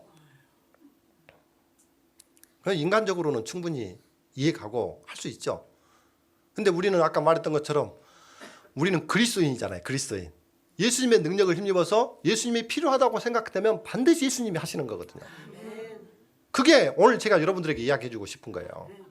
개인의 신앙도 마찬가지고 교회도 마찬가지예요. 그래서 이런 엄청난 교회를 제안한 거예요. 지금 기존에 교회가 있는데 그 옆에다가 땅을 사갖고 이렇게 좀 지어서 지역에 우리가 선교적인 역할을 좀 해보자. 아까 그 장로님이 왜 그랬는지 이해가 가시죠? 정말 이곳에서는 그때 당시 교회를 건축하고 약정했어도 약정을 한 거에 대해서 다 갚지 못한 분들이 한 3분의 1 정도 돼요. 그 정도로 어려운 상황에서 그 장로님의 말씀은 충분히 이해가 갑니다. 근데 이 건물을 짓는 것은 거기에 비해 약 40억이 들어가는 그 시골에 아까 말했던 것처럼 엄청난 일이. 그래서 제가 이 교회를 짓는다는 말을 못하고 교회는 분명히 그 안에가 있어요. 그래서 우리 교단에 최초로 이 청소년 비전센터를 건립하는 것으로 지혜를 갖게 됐죠. 그래서 우리 좀 한국의 연합회나 또 미주나 이런 것을 통해서 좀 알려서 우리가 이런 비전을 가지고 정말 우리 교회가 요즘 시대에 교인 한 명 영혼 구원하기도 힘든데 교인들이 앉을 자리가 없는 그런 곳에서 이런 역사를 좀 우리가 해보자고 하는데 우리가 같이 좀 동정심을 얻고 그 일을 좀 하나님의 능력에 힘입어서 한번 해보자 해갖고 시작한 것이죠. 그리고 이제 또 이때 당시에 온 사람들은 다 교회 뭐 2, 3년, 1년 뭐 이렇게 돼가지고 다 초신자들이고 학생들, 청년들이 또 많고 그러다 보니까는 교회 뭐 헌금도 뭐 나올 것은 우리 인간적인 생각으로는 한계가 있죠. 그럼에도 불구하고 우리가 땅을 사게 된 겁니다. 이 일도 여러분들이 하나씩 이야기를 하게 되면 기가 막히죠. 우리가 그때 당시 이제 지금 고인이 됐던 우리 최영두 목사님 합회장님이 계실 때 우리 교회에서 정말 재정이 없지만 이런 비전이고 진짜 교회가 이렇게 정말 많은 사람들이 하나님의 복음을 갈구하고 찾고 있는데 우리 공간이 없어서 그걸 못하면 되겠느냐 해갖고 있더니 그분이 자기는 개인적으로는 정말 해주고 싶으신데 이 합회 행정이 있기 때문에 못 해주신다는 거지. 그리고 그분도 제 이야기가 가서 그 이야기가 뭐 계속 이 귀 속에 메아리가 쳐가지고 잠을 못 자더래요. 그래갖고 한 2주 정도 있으시다가 저한테 전화가 왔어요. 합회장님. 김 목사, 내가 그 김 목사의 그런 그 울림의 그 메아리가 계속해서 내 귀에서 떠나지를 않는다. 그래서 제가 할 수 있는 게 뭘까?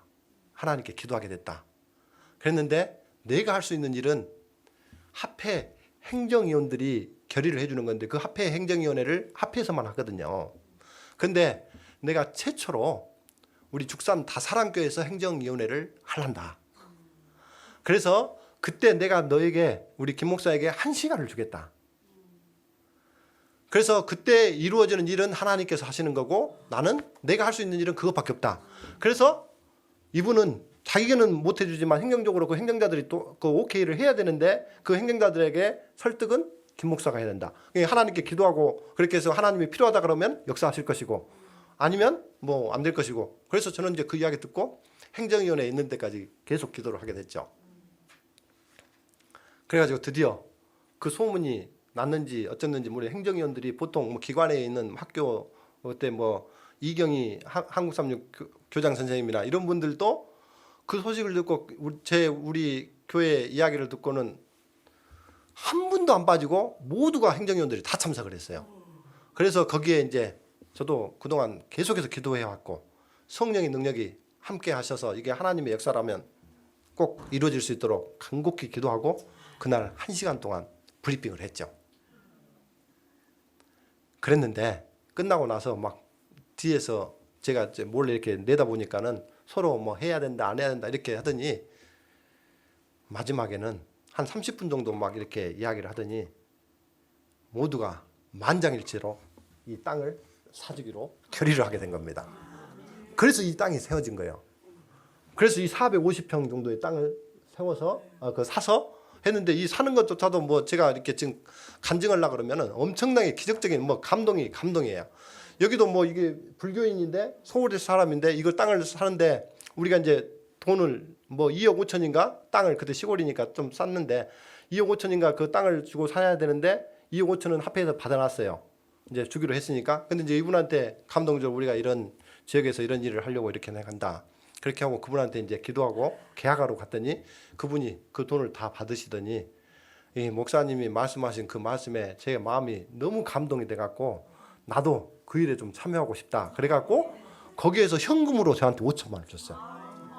그래가지고 이제 설계할 수 있고 이렇게 할 수 있다는 걸 이제 그때부터 시작한 거고, 그다음에 교인들은 다시 이제 2차 헌금을 하게 되고, 그때 이제 우리 한 집사님이 남편도 외짝신앙인데 그 남편 외짝신앙 하시는 분하고 같이 저를 찾아와서 목사님의 그런 비전을 보고 우리가 여생에 마지막 할 일이 이거밖에 없겠다. 그래갖고 안 믿는 남편도 그 부인한테 믿는 집사님의 그 이야기를 듣고 집사님만 혼자 오게 되면 목사님이 불안해하고 또 가정간에 어떤 일이 이루어지는지도 모르고 이렇게 할 수 있으니까 내가 신앙은 안 하지만 우리 남편하고 우리 와이프하고 같이 왔다 그러면서 저한테 그때 이제 1억을 그 시골 분들이 이제 1억을 저한테 이제 주면서 그 일이 시작된 거예요. 그렇게 해가지고 이제 이 일들이 중간중간에 이루어지는 것들, 우리 지금 기공 예배 드릴 때 이제 그 사진인데요. 이렇게 해가지고 드디어 이제 교회가 건축이 돼. 처음에는 천막으로만 지어져서 시작하려고 했어요. 돈도 없어요. 지금 아까 1억 갖고 그렇게 시작한 거고, 천막으로 처음에 진짜 그랬는데 천막은 우리가 또 부서지고 그러면 돈만 없어지는 거니까 우리 전부 다 창문 이런 거 없어도 빈일이 치고라도 우리가 예배를 드리자. 천막교회라도. 그래서 일단 있는 돈 가지고 골조만 하자. 그게 목표였어요. 그래서 골조해고 우리가 빈일이로 다 채워서 불 피워가지고 거기서 예배 드리고 하자. 그렇게 이제 그런 믿음으로 하나님께 의지하면서 최선을, 우리 인간이 할 수 있는 최선의 노력을 다한 거죠. 그래서 이제 이때 철근을 구입하러 가는데 이 철근도 제가 이제 뭐 전부 다 사람들을 모르니까 이제 우리 뭐 교회 친척인가 뭐 교인 이렇게 연관되는 사람이 도매점을 한다고 그런 것 같아요. 공장, 철근 공장. 그래서 제가 포항까지 그 소식을 듣고 제가 딱 돈 들고 가서 우리 공장에서 도매로 넘겨주는 그 금액이 있을 거 아니냐.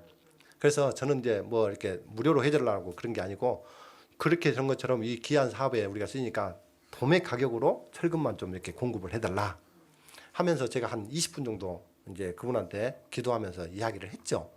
이제 뭐 도매 가격으로 싸게 이제 살려고 그랬던 거죠.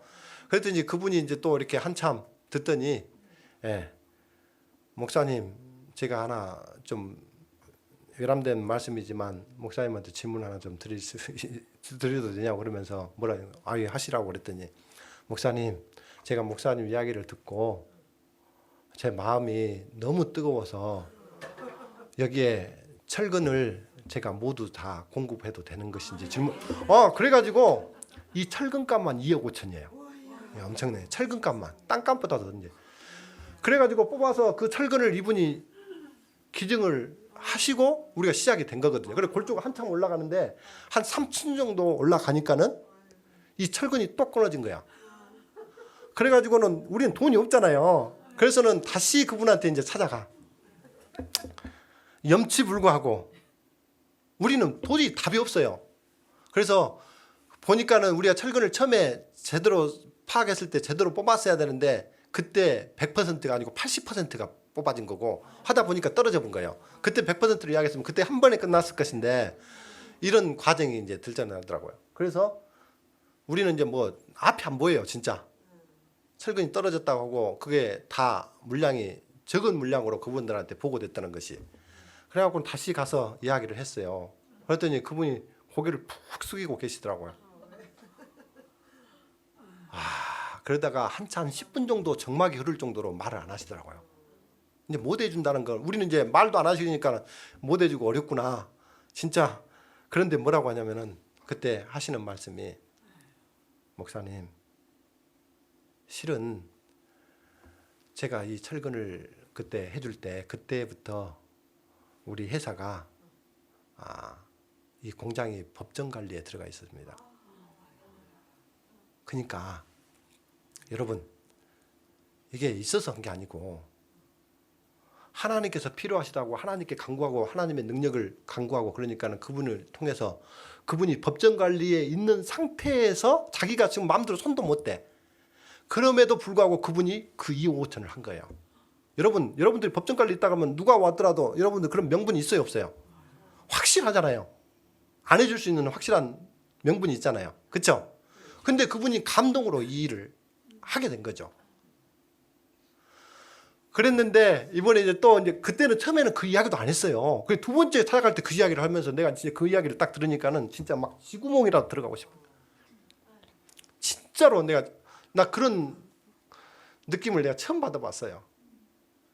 그래서 말도 둘 다 이렇게 앉아 있는데 말도 못하고 혼자 이제 또 바쁘니까 회사 때문에 막 그런지 카톡만 주고받고 나한테 말도 못하고 나도 빨리 그 자리를 떠나고 싶어.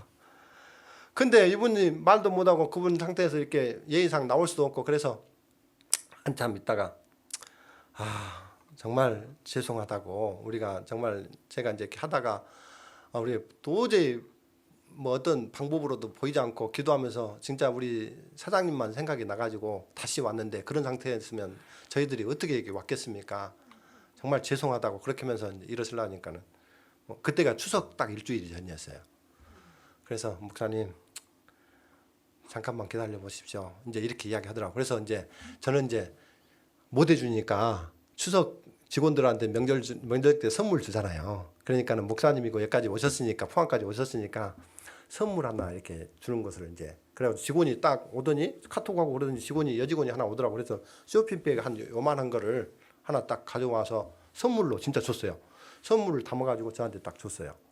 그래서 목사님 죄송합니다. 아무튼 열심히 기도하고 한번 해봅시다. 이제 하고 저는 선물만 받아갖고 우리 장로님들이랑 같이 이제 올라왔죠. 그래서 집에 와서 이제 그 선물을 뜯어 보니까 우리가 그 부족했던 그 양을 미리 말했었는데 그것이 이제 그렇게 된다니까는 전혀 이제 안 되는 것으로 포기하고 말았는데 왔더니 지금 공장이 지금 거의 스톱해갖고 있는 상태인데 할 수 없으니까는 그 아까 봉투 안에 그 쇼핑백 안에 10,000원짜리 3,000장이 들어가 있는 거예요. 신문지로 싸져갖고 나는 진짜 선물인 줄 알았어요.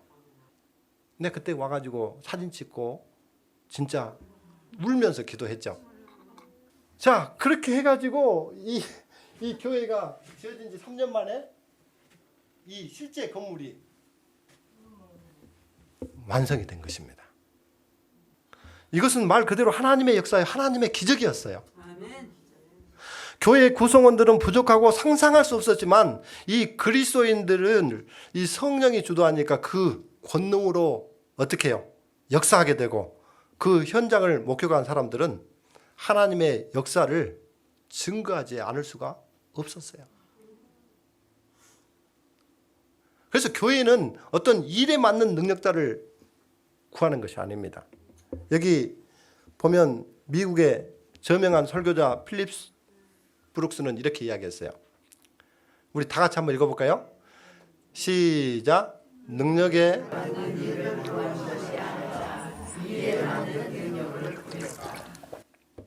무슨 말이에요?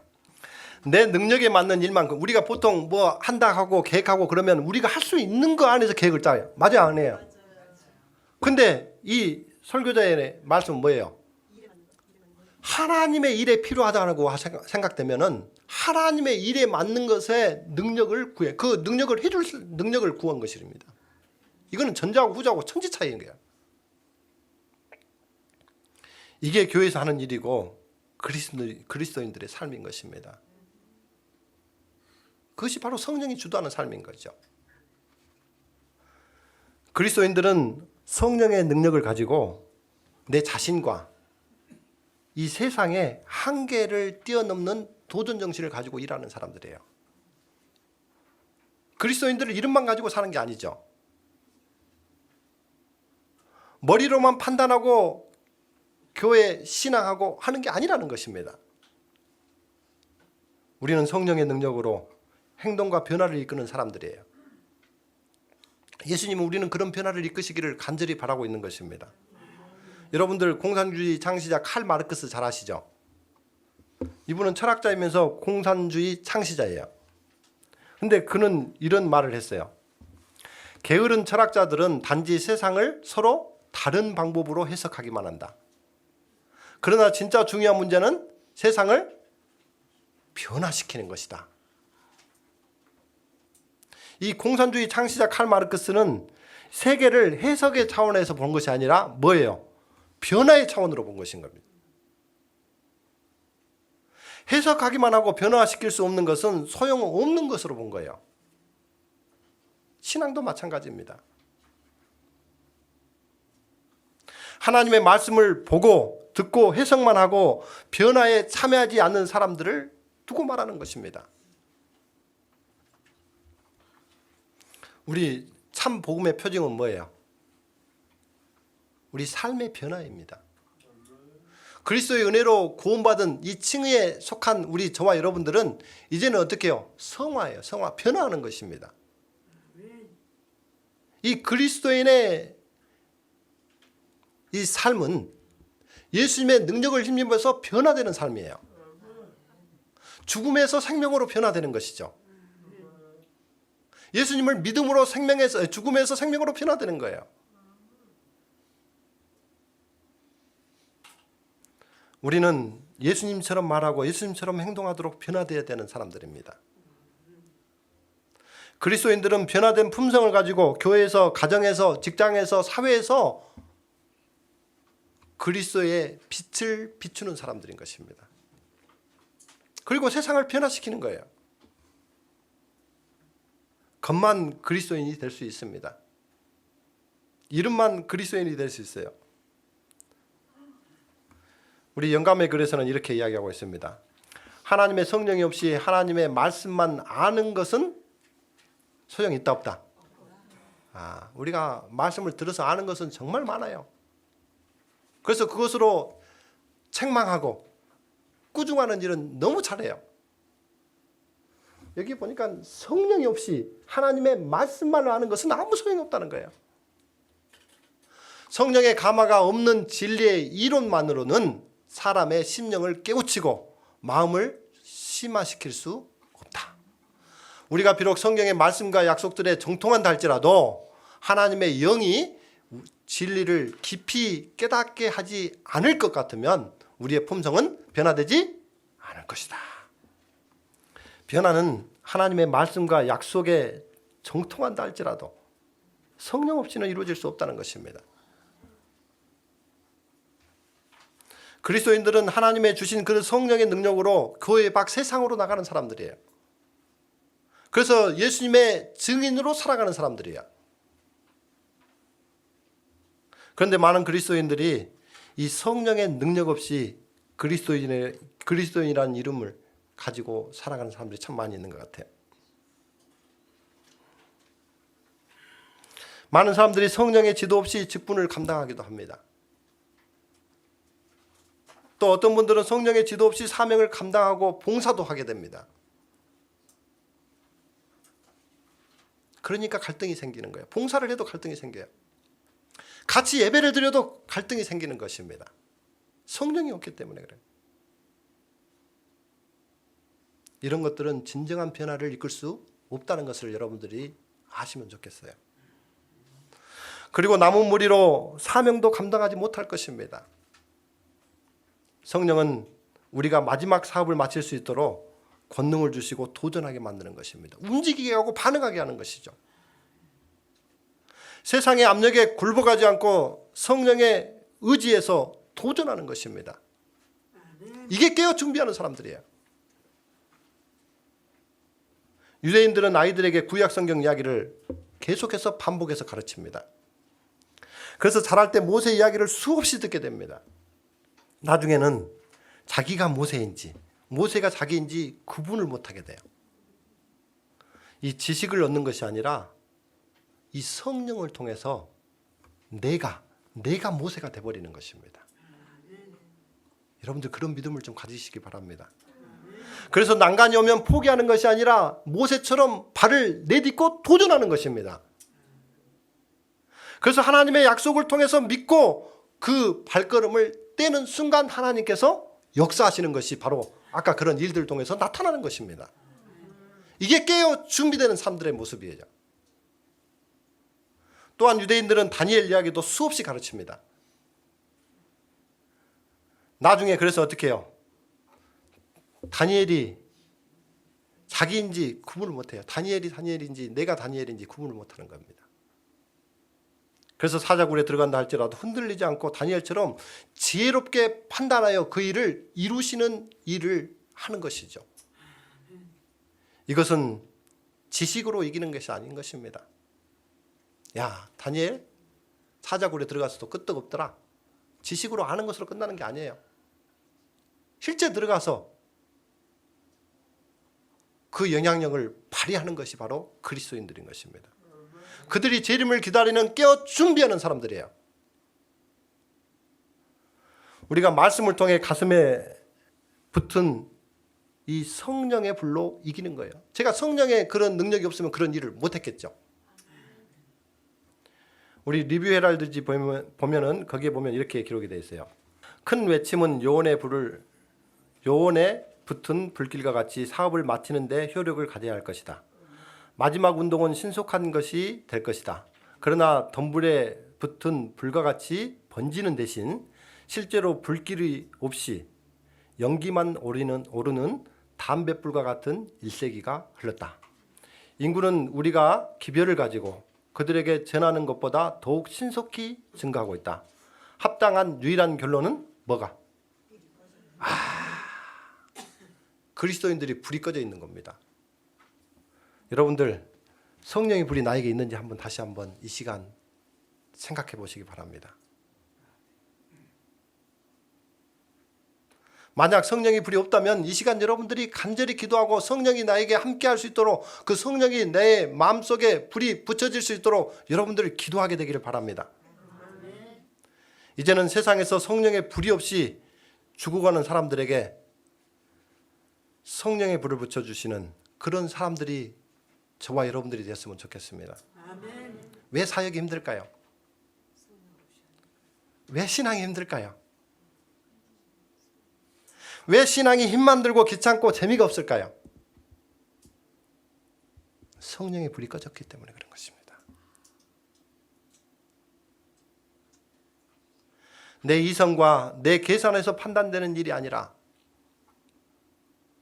내가 배운 식견과 안목으로 일하는 것이 아니라 오직 말씀으로, 오직 믿음으로, 오직 성령의 능력으로 일하게 되기를 간절히 바랍니다. 반드시 성령의 불을 가지고 세상에 나가게 되기를 간절히 바랍니다. 우리 리뷰 헤럴드 1890년 3월 11일자에 또 이렇게 이야기하고 있습니다. 엘렌 화이트는 형제들이여 우리는 우리 모두가 우리의 짐을 그곳에 내려놓을 것인가? 또한 우리가 이 집회를 떠나기 전에 뼈에 불이 붙는 것처럼 우리 영혼 속에 불타고 있는 진리를 가지게 될 것인가? 여러분들은 다음과 같이 말하는 사람들을 만나게 될 것이다. 당신들은 율법을 가르쳐야 하오. 백성들로 우리는 율법을 외쳐왔으나 결국 이슬도 우루도 없는 길보와 산같이 말라버리게 되었다. 정말 우리 모습을 말해주고 있는 것 같이 보여집니다. 우리는 율법을 가르치고 전해야 한다고 말하지만 결국 이슬도 우루도 없는 길보와 산처럼 말라버렸다는 것이죠. 영혼이 없고 힘이 없고 생기가 없는 것입니다. 봉사를 해도 신앙을 해도 영혼 구원을 해도 생기가 없는 것입니다. 말로는 세천사 기별을 전한다고 말합니다. 그런데 여전히 허당이고 흔적이 없는 것입니다. 왜 그렇습니까? 하나님의 능력으로 일하는 게 아니라 자기 능력으로 일하기 때문에 그런 것입니다. 하나님께서 말씀하신 성령의 불을 우리 영혼 속에 불을 붙일 것인가 질문하고 있습니다. 우리는 지금 성령의 불이 필요한 것입니다. 성령의 불을 붙이기 위해서는 엘렌 화이트는 다음과 같이 이야기하고 있어요. 어떻게 붙일 것인지. 우리 자신을 뭐하고요? 죽이며 마음속에 우리 구주를 사모하는 사랑을 간직해야 된다는 거예요. 우리 성령의 불을 붙이는 방법이에요. 내 자신을 죽이고 내 자아를 죽이고 내 마음속에 구주의 사랑을 충전시키는 것입니다.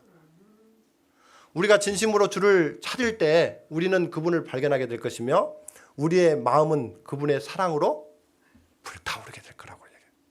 사랑하는 성도 여러분, 우리 마음에 성령의 불을 붙이고 싶으면 우리 자신을 죽이시기 바랍니다. 내 자아를 죽이시기 바랍니다. 그리고 그 빈 마음 속에 구주를 사모하는 사랑을 간직하게 되기를 바랍니다. 우리가 진심으로 주를 찾고 그분의 능력을 간구할 때 하나님께서 분명히 함께 하십니다. 아멘. 저는 그것을 느꼈어요. 그래서 제가 그 아까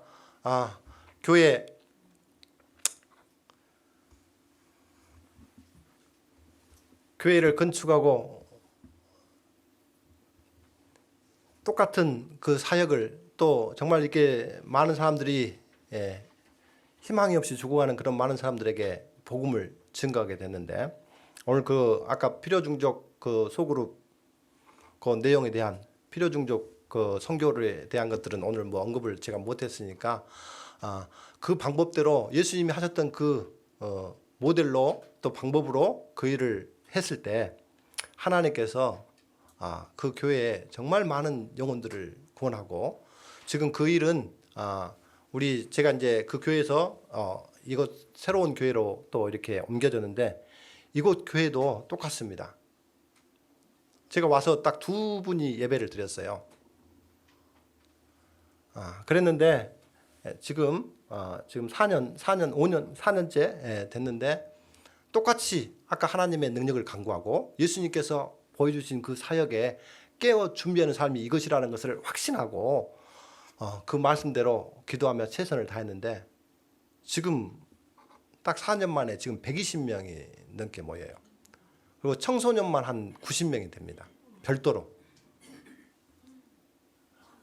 아마 우리 교단에서는 이제 뭐 제가 이야기를 안 하니까 그렇지, 아마 개교회로서는 가장 많은 청소년들을 가지고 있는 교회 중에 하나죠.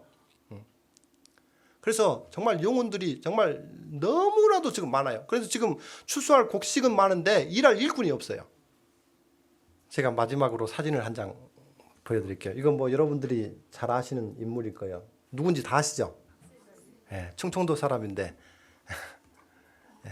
1998년 LPGA 미국 여자 프로골프에 우리 선수로서 박세리 선수 딱 한 명이었습니다. 그런데 2009년에 45명이나 됐어요.